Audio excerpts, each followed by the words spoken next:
मुझे आप दो चीज़ें बताइए, एक को ग्वादर पोर्ट और सीपैक जिसको लेकर इनकी मांग और लड़ाई थी, वो क्या है? क्योंकि पाकिस्तान चाइना के कदमों में गिरा रहा, खुद को बेच दिया, कर्ज ले लेकर अपना चलाया, आर्थिक स्थिति डेवलपमेंट सबके सामने है। ट्रे पकड़ के ईरान और अमेरिका की लड़ाई रुकवाने गए थे, आपको पता है क्या नतीजा है। तो जो ये दूसरे बड़े देशों के पैरों में गिरे रहते हैं, अपना देश नहीं संभाल पाए, भारत की तरफ गलत आंख रखते हैं, तो अब भारत का स्टैंड फिलहाल क्या है? देखिए अदिति जी, पाकिस्तान की विदेश नीति का कोई आधार नहीं है। वो विदेश नीति विशुद्ध अवसरवादिता पे आधारित है, धन लोलुपता पे, सत्ता लोलुपता पे आधारित रही है। कभी ये अमेरिका के चरणों में जाकर के बैठते थे, अभी वो चाइना के चरणों में जाके बैठते हैं। जहाँ कहीं भी उन्हें चंद डॉलर मिल जाएं, सर अभी भी जीडी वेंस के चरणों में है, ट्रम्प के चरणों में रहते और हैं। कुछ डिफेंस इक्विपमेंट्स मिल जाएं तो ये अपना पाला तुरंत ही बदल लेते हैं।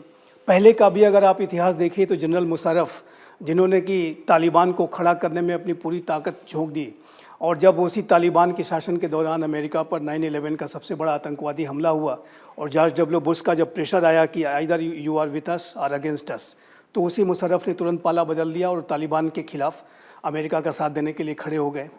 और आज भी जो आप स्थितियां देख रहे हैं कि जो मुल्ला मुनीर हैं, जो कि एक फील्ड मार्शल ही, आपने बिल्कुल ठीक कहा, ये फील्ड मार्शल ही हैं, जो कि अपनी शक्ति को उन्होंने इतना बढ़ा लिया है कि उनके सामने तो अब सारे जो जमहूरियत के जो इदारे हैं वहाँ के सब बौने नज़र आते हैं। यहाँ तक कि जो नेशनल कमांड अथॉरिटी, जो कि न्यूक्लियर वेपन्स को के ऊपर निर्णय लेने वाली संस्था है, उसका भी सारा अधिकार उन्होंने ले लिया है, जैसे पहले प्रधानमंत्री के पास था। लेकिन उनका जो अगर विदेशी शक्तियों के साथ जो व्यवहार देखें तो कभी ये सेल्समैन की भूमिका में आ जाते हैं, अपने रेयर अर्थ मटेरियल को जाकर के वाइट हाउस में दिखाते हैं कि आप ये खरीद लें, वो खरीद लें। और कभी जो है ईरान से अगर बात करनी है तो अमेरिका के रिप्रेजेंटेटिव बन करके वहाँ पर वो अपनी छड़ी दिखाते हैं। तो ये जो पाकिस्तान के हुक्मरानों का इतिहास ही ये रहा है कि ये महाशक्तियों के सामने जा कर के गिड़गिड़ाते हैं और बेसिकली कटोरा लेके, हाँ, कटोरा लेकर के घूमते हैं। और पाकिस्तान 24 बार इंटरनेशनल मॉनेटरी फंड में जो कर्ज के लिए गया है और अभी फिर गया है। तो ऐसे में जो पाकिस्तान के जो आंतरिक हालात हैं, उसके पीछे जो पाकिस्तान के हुक्मरानों की और जो वहाँ के वास्तविक शासकों की, जो वहाँ की सेना है और खुफिया एजेंसी है, उसी की सबसे बड़ी जिम्मेदारी रही है। और उन्होंने कभी भी पाकिस्तान को पनपने नहीं दिया। पाकिस्तान के अंदर देखिए आदित्य जी, एक बात मैं और भी बहुत महत्वपूर्ण कहना चाहता हूँ कि पाकिस्तान में विजनरी लीडर्स की बहुत भारी कमी रही है। और यदि कोई विजनरी लीडर खड़ा होने की कोशिश करता है तो उसको जेल में डाल दिया जाता है। चाहे वो जुल्फ़िकार अली भुट्टो का आप देखिए, चाहे वो आज बेनजीर भुट्टो का क्या हासिल हुआ। और वर्तमान में तो सबसे अधिक पॉपुलर लीडर अगर आज की डेट में अगर कोई पाकिस्तान में है तो वह इमरान खान, और इमरान खान जेल में बंद हैं। उनका सबसे बड़ा गुनाह यही है कि वो बहुत पॉपुलर है। यदि वो इतने पॉपुलर ना होते तो संभवतः, जो आप लोग अभी सेना का जिक्र कर रहे थे, एक बात मैं सब फाइनली समझना चाहती हूँ कि यूएन यूजलेस मोड पर आ चुका है, उसका कोई रोल एज सच नहीं है एक आधा स्टेटमेंट देने के अलावा। अमेरिका, ईरान, आपने देख लिया, वेनेजुएला, इन सारे मुद्दों पे वो फेल हुआ। लेकिन क्या पाकिस्तान वाले मुद्दे पे भी फेल होगा? वो पाकिस्तान जो मानवाधिकार के चलते जम्मू कश्मीर और भारत के जो इंटरनल मामलों में इतना लेकर जाता है उसको अंतर्राष्ट्रीय स्तर पर कि जम्मू कश्मीर में मानवाधिकार हनन हो रहा है। यहाँ तो पीओजेके में 10 लोग मारे गए, बलूच में कितने लोग मारे गए, अब कहाँ गया? अब इंटरनेशनल स्तर पर क्या कोई कोर्ट, कोई यूएन ये नहीं कहेगा कि यहाँ पर भी मानवाधिकार सुरक्षा की बात होनी चाहिए? देखिए आदित्य जी, मैं इसको बड़ा स्पष्ट तरीके से बताना चाहूँगा कि जो पाकिस्तान में हो रहा है ये अंतर्राष्ट्रीय लेवल पर बहुत ही, मैं तो कहूँगा कि मानवता यहाँ शर्मसार हो रही है।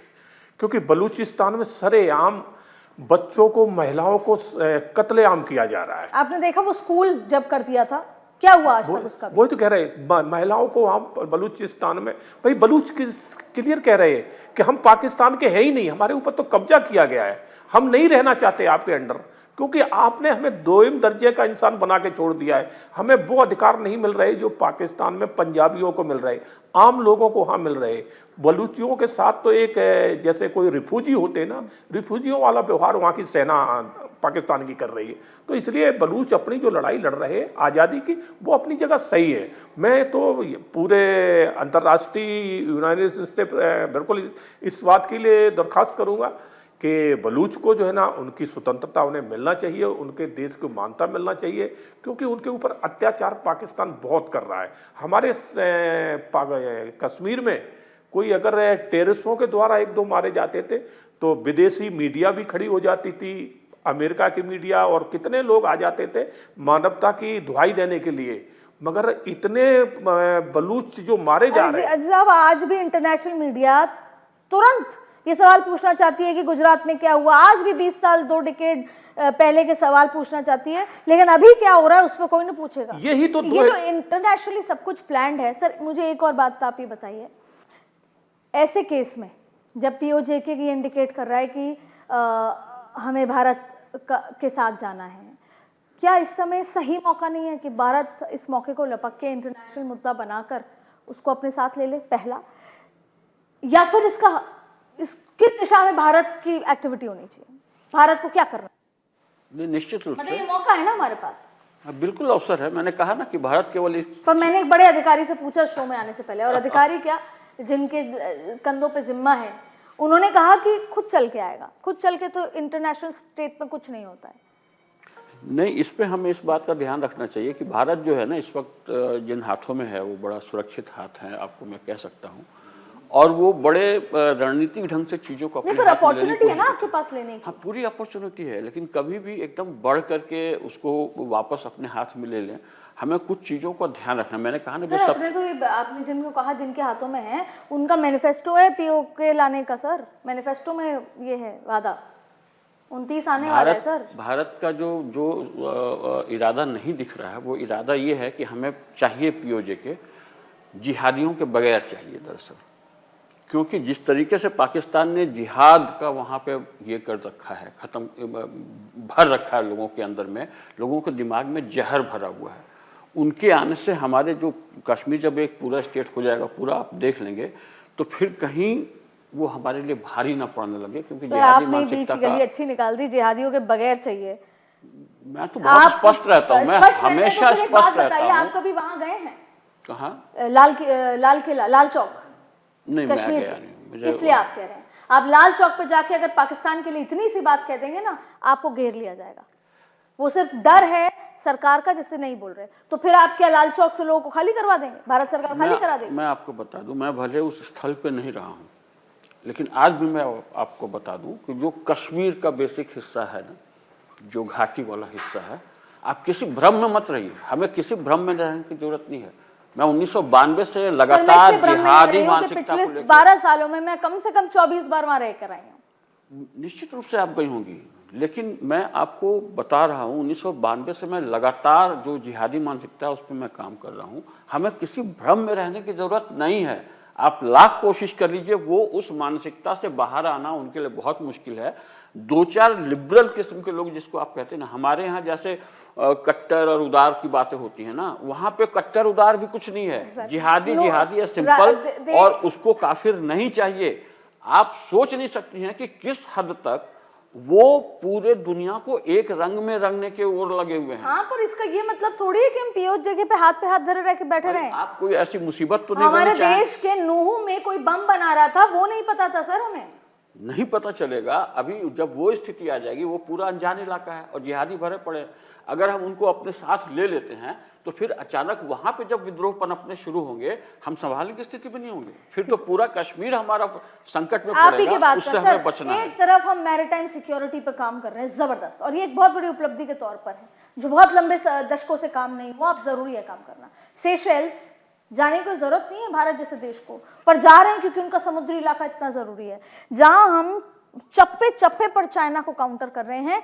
चाइना के लिए सबसे आसान तरीका है कि इतना इनस्टेबल पाकिस्तान है, अभी स्टेबिलिटी इतनी कमजोर है कि पाकिस्तान के लिए तो एज है। क्या लगता है सर आपको? यहाँ पे भी तो हमें देखना होगा।